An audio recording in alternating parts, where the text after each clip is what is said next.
Hey guys, welcome back to my channel Blue Butterfly Tales. मैं सुरभि, आपकी story teller. तो I think सब लोग ठीक हो गए, मैं भी ठीक हूँ। तो बिना टाइम वेस्ट किए शुरू करते हैं। मोहब्बत एपिसोड नंबर 59। नीलांजना फ़ोन कर रही थी और साक्षी का फ़ोन की तरफ ही देखती है, लेकिन साक्षी की हिम्मत नहीं होती वो फ़ोन को उठाए और नीलांजना को सब कुछ बोले। साक्षी सोच रही थी कि अगर वो कुछ भी स्टेप लेगी, कुछ भी ऐसा कुछ करेगी, जैसे वो नीलांजना को सब कुछ बता देगी या पुलिस को इन्फॉर्म करेगी, कुछ भी ऐसा करे, तो अगर पीयूष उसकी मॉम को कोई भी हानि पहुंचाए तो ये चीज़ वो नहीं रिस्क ले पा रही थी। वो बैठ जाती है सोफे पर, बैठकर वो अपनी माथ सिर पर, होता है ना हम लोग पकड़ते हैं सीट को, वैसे वो पकड़ के सोच रही थी उसे क्या करना चाहिए क्या नहीं। उसे बहुत ज़्यादा ना एंग्जाइटी हो रही थी कि क्यों हो रहा है ये सब कुछ, ऐसा क्या कर दिया मैंने, क्या हो क्या रहा है, कैसे उस मैं अपनी माँ को बचाऊँ, मेरी वजह से सब कुछ हो रही है, मैं क्या करूँ। साक्षी बहुत ज़्यादा गहरी सोच में पड़ जाती है। कुछ सेकंड बाद वो उठ जाती है। उठकर वो घर में ताला देकर चली जाती है उस लोकेशन पर जहाँ पर पीयूष उसे बुलाई थी। कुछ देर ट्रैवल करने के बाद वो उस लोकेशन में पहुँच भी जाती है। वो एक सुनसान रोड थी। वो जब तक पहुँची थी ना तब तक शाम हो चुकी थी। बिल्कुल भी सुनसान रोड थी। थोड़े थोड़े अंधेरे थे, मतलब शाम हो रही थी ना, तो अंधेरा जब आहिस्ता आहिस्ता होते हैं ना, वही हो रही थी। वो देखती है कोई नहीं है, कोई भी नहीं। वो सोचती है कि कौन से इलाका में वो रख सकती है पीयूष उसकी मॉम को। लेकिन थोड़ी देर बाद एक इंसान साक्षी के पास आता है और बोलता है कि आप साक्षी हो ना। साक्षी पीछे घूम कर देखती हो लड़की को, मतलब लड़के को, मतलब इंसान को। तो वो देखता है कोई एक मिडिल एज की इंसान है। वो बोलता है कि हाँ मैं साक्षी हूँ। तो बोलते आओ मेरे साथ। तो क्या करती है, साक्षी को ना आंखों में एक पट्टी परा देती है और उसको लेकर जाती है। वो उस एक घर पर दरवाजे पर नॉक करती है और साक्षी को अंदर भेज देती है और वो दरवाज़ा बंद कर देती है बाहर से। साक्षी ऊपर चल साक्षी देखती है उस घर को। वो देखकर हैरान होती है कि एक एक छोटा सा एक घर है, ज़्यादा बड़ा नहीं है। दो तीन रूम है और एक रूम का दरवाज़ा खुला हुआ था। वहाँ पर कोई इंसान काम कर रहा था कुछ, वो ये चीज़ समझ में आ रही थी उसे, लेकिन कौन है वहाँ, ये चीज़ उसे समझ में नहीं आ रही थी। वो आहिस्ता आहिस्ता करके उस रूम की तरफ जाती है साक्षी और देखती है कि पीयूष एक हाथ पर कॉफ़ी के मग लेकर एक लैपटॉप ओपन कर कर बैठा हुआ था, आराम से, एक एटीट्यूड के साथ। साक्षी को जब पीयूष देखता है, बोलते वेलकम बेबी गर्ल, वेलकम। मैं तो तुम्हारा ही इंतज़ार कर रही थी। कोई तकलीफ़ तो नहीं हुई ना यहाँ पर आने के लिए। साक्षी थोड़ी सी डिसअपॉइंटमेंट पे जो आँख है ना उसके उसकी तरफ ही देख रही थी। उसकी आंखों में पूरी तरह से डिसअपॉइंटमेंट थी। पीयूष उठती है उसकी चेयर से और साक्षी के हाथ पकड़ते हुए उसे सामने लेकर एक चेयर पर बैठा देती है। वो भी साक्षी के सामने आकर बैठती है। वो बोलती है, इस आंखों में मुझे मत देखो साक्षी, तुम्हारी इस आंखों में मुझे सिर्फ उसे प्यार देखनी चाहिए, ये सब कुछ नहीं। साक्षी बोलती मेरी मम्मी कहाँ है, मेरी मम्मी ठीक है ना। पीयूष बोलते हैं कि अरे मैं तुम्हें कही थी ना कि अगर तुम अच्छी बन के रहो ना तो मैं तुम्हारी मम्मी को कुछ भी नहीं होने दूंगी, बिल्कुल भी मेरी सास की तरह अच्छे से ध्यान रखूंगी। साक्षी बोलते हैं कि पीयूष मैं तुमसे मजाक नहीं कर रही हूँ, मैं अपनी मम्मी की बात बोल रही हूँ, मुझे अपनी मम्मी से बात करनी है, प्लीज़। तो पीयूष बोले ओके, एज यू विश। मेरी होने वाली बेबी मुझे कोई गुजारिश लग रही है कि उसे उसकी मम्मी से बात करनी है। ज़रूर, मैं तुम्हारी मम्मी से ज़रूर बात कराऊंगी। ये बोलकर वो लैपटॉप ओपन करती है। जब वो लैपटॉप ओपन करती है ना, तब साक्षी नोटिस करती है उस लैपटॉप पर उसकी मम्मी, मतलब बाधी हुई थी एक चेयर पर और एक टक उस कैमरा की तरफ ही देख रही थी। साक्षी जब देखती है ना उसकी मम्मी को, वो पैनिक हो जाती है। वो बोलती कि मम्मी, मम्मी आप मेरी बात सुन पा रही हो, मैं हूँ साक्षी, आप मुझे देख पा रही हो मम, मम्मी। साक्षी की मम कुछ बोलना तो चाहती थी, लेकिन साक्षी की मम की जो मुंह है ना वो एक कपड़े से बंधी हुई थी। ये चीज़ साक्षी नोटिस करती है, बोलती कि वो कपड़ा खोलो प्लीज़, वो कपड़ा खोलो। पीयूष बोलती है, अरे अरे अरे शांत हो जाओ, बैठो यहाँ पर, क्या हो गया तुम्हें? अगर ये सब कुछ करोगी तो मैं कैसे तुम्हें दिखाऊंगी? पैनिक मत करो। अब हम लोग जहाँ पर है ना, तुम्हारी मम्मी तुमसे बहुत ज़्यादा दूर है। अगर तुम्हें उसके पास जानी है तो ऑफ कोर्स तुम्हें मेरी कुछ बातें माननी होगी। बात मान लो, फिर मैं तुम्हें तुम्हारी मम्मी के पास पहुंचा दूंगी। तो साक्षी बोले, कौन सी बातें?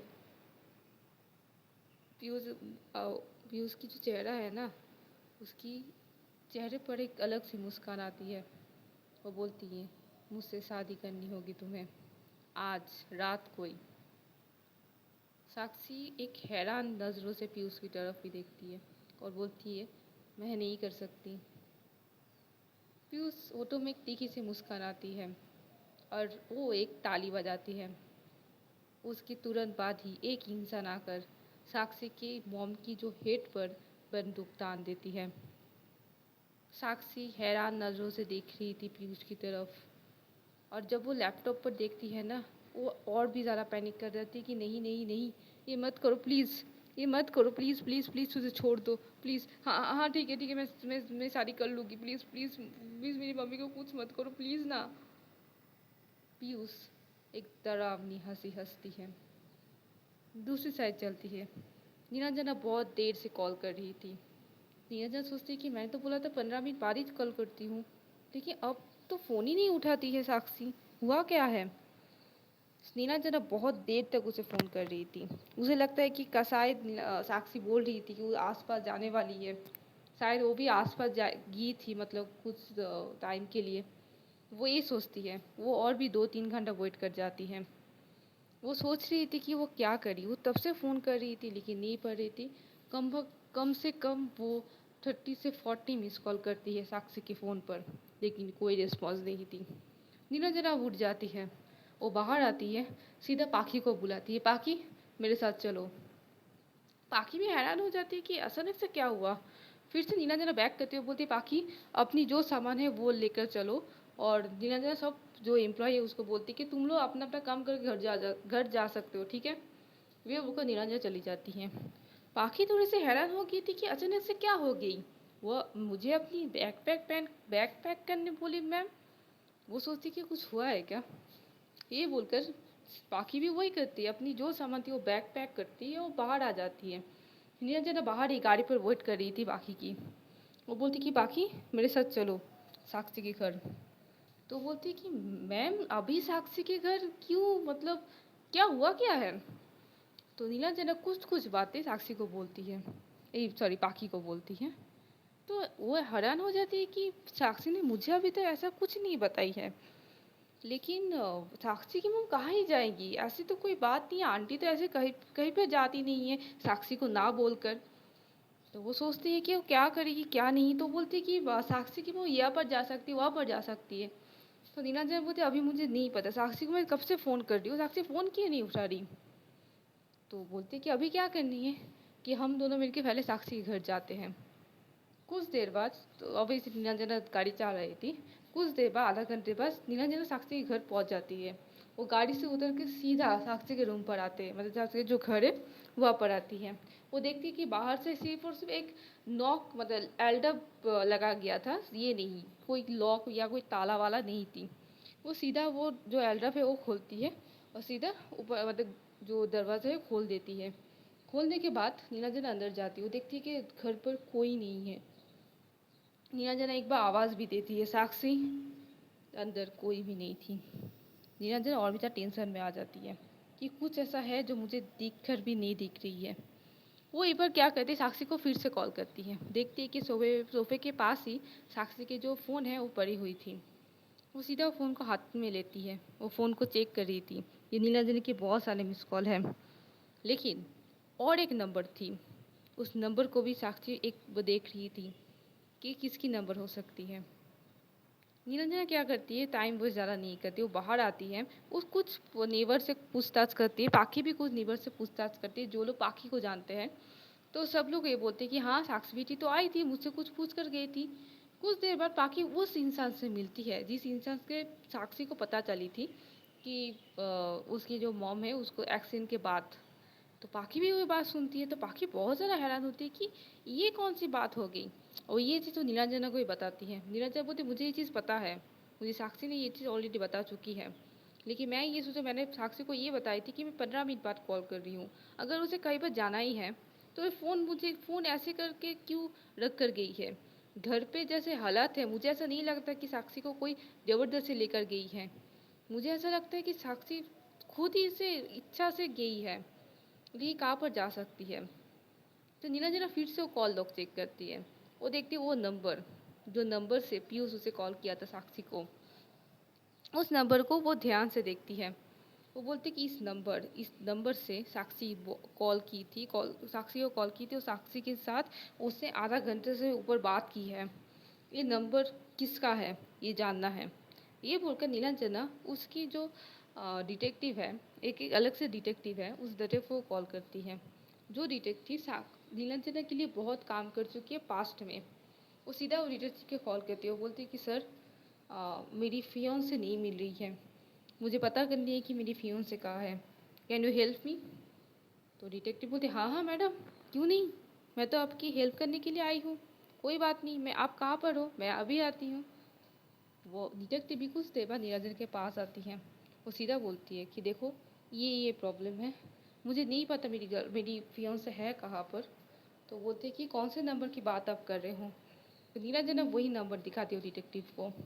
वो नंबर देखकर बोलती है ठीक है, ये नंबर कौन सा है, कहाँ पर से आई है, सब कुछ हम लोग पता लगाते हैं, फिर बात करते हैं। तो नीलांजना बोलती है मुझे जल्दी से करनी है, जल्दी मतलब जल्दी, मुझे नहीं पता कि ये किसने किया है और मैं रिस्क नहीं ले सकती, मुझे कुछ भी सही नहीं लग रही है। ये जिसने भी किया है उसके इरादे बहुत ज़्यादा गंदा है, मुझे ये तो बहुत अच्छी तरह से भनक पड़ गई है।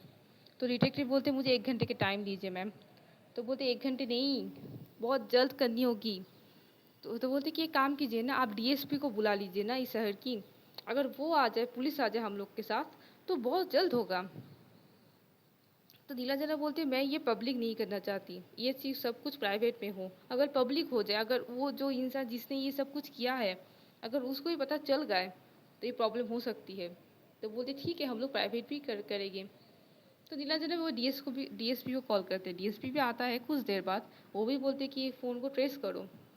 डीएसपी उसका जो उसका जो कलीग है, उसका अंडर जो टीम है, उस सबको कंप पे लगा देती है एज ए प्राइवेटली, और देखती है कि लोकेशन कहाँ पर है, वो जो नंबर से कॉल किया गया था वो लोकेशन कहाँ पर है, किससे बात होती है, किसके नंबर पर सेव है। तो कुछ देर बाद वो पता भी चल जाती है कि वो नंबर किसके नाम पर है, और उसके जो नाम है ना, वो पीयूष के अंकल के नाम पर थी। नीलांजना को पीयूष के अंकल के नाम भी नहीं पता था। तो नीलांजना को जब पूछती है ना कि ये नाम है, तो नीलांजना बोलती मुझे नहीं पता इस अंकल का मतलब ये किसका नाम है, मुझे नहीं पता ये कौन है। तो नीलांजना को क्या करती है, उस जो इंसान का मतलब ये है ना, फोटो है ना, फोटो दिखाती है। तो नीलांजना फोटो देख के खुद तो पहचान में आती है। तो बोलती कि इस इंसान को मैं पहचानती तो हूँ, लेकिन मुझे अभी याद नहीं आ रही कि इंसान है कौन, कहाँ से फ़ोन किया था। तो रिसिपी एक लोकेशन बोल देती है। तो नीलांजना बोलती ठीक है, चलो उस लोकेशन पर। तो नीलांजना उस लोकेशन पर चली जाती है। नीलांजना डीएसपी और कुछ प्राइवेट और कुछ टीम चली जाती है उस टीम पर, उस लोकेशन पर। उस लोकेशन पर जो नीलांजना पहुंचती है ना, वो लोकेशन बिल्कुल बिल्कुल खाली थी, बिल्कुल बिल्कुल सुनसान थी। नीलांजना बोलती ये क्या मसला है, ये क्या हो क्या रहा है, अगर यहाँ पर सब कुछ है तो ये कैसे हो सकता है। तो साक्षी तो ये बोलती कि अगर साक्षी को ये इस लोकेशन से फ़ोन किया कि इस लोकेशन पे तो कुछ भी नहीं है। तो डीएसपी जो है वो बोलता है कि आई थिंक ये ट्रिक है, ये गलत लोकेशन पे देकर हम लोग को गुमराह किया गया है। तो नीलांजना बोलती शिट शिट, अब क्या होगा, अब मैं कैसे ढूंढूं कि बहुत लेट हो चुकी है, देखिए शाम भी हो चुकी है, ऑलरेडी 6 बज चुके हैं, मैं कैसे ढूंढूं मेरे फियांसे को, कैसे क्या हो सकती है। नीलांजना के फ़ोन पर एक फ़ोन आती है। वो फ़ोन टीना की थी। टीना फ़ोन उठाती हुई नीलांजना बोलती कि नील कहाँ पर है तू। तो नील बोलती मुझे नहीं पता टीना। टीना पता है जो साक्षी है, साक्षी की फ़ोन पता नहीं, साक्षी की फ़ोन नहीं मिल रही, मतलब साक्षी नहीं मिली, साक्षी की फ़ोन मिली थी उसके घर से, किंतु वो लोकेशन गलत है, सुनसान है। तो सब कुछ वो ना ऐसे बोल रही थी ना, मतलब कुछ बोल रही थी, कुछ नहीं बोल रही थी, कुछ बोल रही थी, कुछ नहीं बोल रही थी। तो टीना बोलती है कि शांत हो जा, शांत हो जा, मैंने साक्षी को देखी है। जब नीलांजना ये बात सुनती कि क्या, तूने साक्षी को देखी है, कहाँ पर? तो पाखी भी साइड में खड़ी थी, तो पाखी बोलती कि क्या, कहाँ पर देखी है? तो बोलती, वो एक लोकेशन बोलती है, वो लोकेशन में मेरा एक मतलब टीममेट उसे देखी थी वहाँ पर जाने के लिए। मैं भी सोच रही थी कि क्यों, लेकिन जब मुझे लगा था कि आई थिंक तूने बुलाई है, और मैं कहीं ना कहीं सोच भी रही थी कि ये बहुत ज़्यादा सुनसान रास्ता है, वहाँ पर साक्षी क्या कर रही थी। तो अभी लगता है कि मुझे दो चार मिलानी पड़ेगी। अभी मुझे पता चल रही है कि क्यों होगी। यह तो मुझे कौन से लोकेशन में? तो टीना बोलती थी उस लोकेशन पर। तो नीना जब बोलती कि तो ठीक है। नीना जब उस लोकेशन को डीएसपी और जो प्राइवेट है उसको बोलती हैं, तो वो सब लोग निकल जाती है फिर से उस लोकेशन पर। वो लोकेशन पे पहुंच भी जाती है, वहाँ पर भी बहुत ज़्यादा सुनसान थी, बहुत ज़्यादा अंधेरा थी, लेकिन दो चार गाड़ी भी दिख रही थी। वहाँ पर नीलांजना खड़ी हुई थी, वो सोच रही थी कहाँ पर जाने से साक्षी की एक खोज मिल सकती है, जहाँ पर वो बोल सकती है कि यहाँ पर हो सकती है साक्षी, क्योंकि कुछ भी नामो निशान नहीं है, कहाँ पर रख सकती है कहाँ पर नहीं। एक एक अच्छी प्लेस है, मतलब ज़्यादा सुनसान भी नहीं है, ज़्यादा कुछ भी नहीं है। तो जो डीएसपी वो बोलते हैं कि जो भी किया है ना वो बहुत ज़्यादा चालाक है, क्योंकि उसे बहुत अच्छे से पता है कि क्रिमिनल क्रिमिनल करते हैं जब वो छुपते हैं तो बहुत ज़्यादा सुनसान रास्ते में छुपते हैं, लेकिन वो जानबूझ के ऐसे जगह छुपी है जहाँ पर सब लोग चलते फिरते हैं। उसे लगा ही था कि जो उसके पीछे सब लोग आ सकते हैं, तो अगर उसे कोई मतलब पकड़ नहीं सकते, तो यहाँ पर ही रहकर वो उसे कोई भी डाउट नहीं कर सकता कि वो यहाँ पर रह सकती हैं। तो नीना जी बोलते मुझे ये सब कुछ नहीं जानती कि वो कितना चालाक है कितना नहीं। मुझे मेरी फियोंसे चाहिए, मुझे उसकी माँ को भी सेफ चाहिए। कुछ देर बाद एक गाड़ी आती है उन लोग के पास। नीला जरा पीछे देखती है, वो देखती है कि उसे और कोई नहीं, टीना आती है। टीना भी आती है, बोलती है कि टीना उस टीममेट को लेकर आई थी। तो टीममेट बोलती है कि हाँ इस जगह मैंने साक्षी भाभी को देखी थी। तो नीला कर बोलती है और कोई था उनके साथ, कोई भी इंसान था?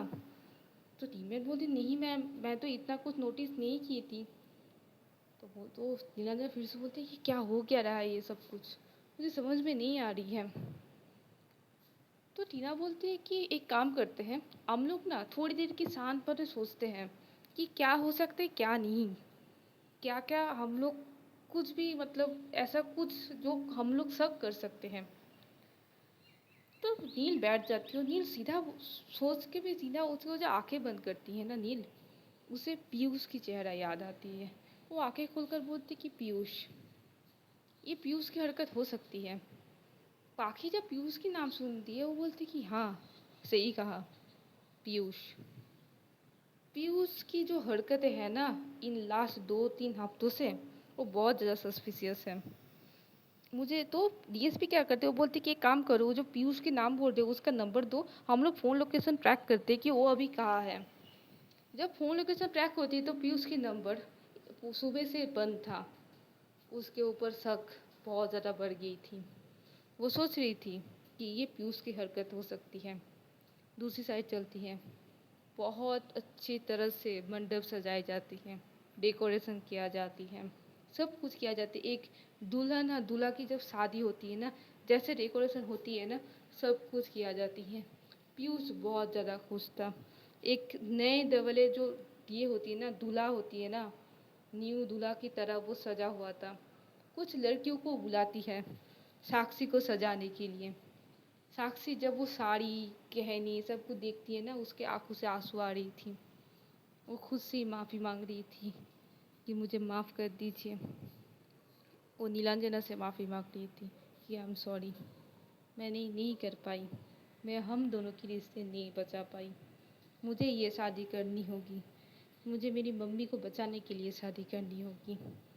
काश मैं आपको ये सब कुछ बोल पाती। ये बोलकर बहुत ज़्यादा रो रही थी।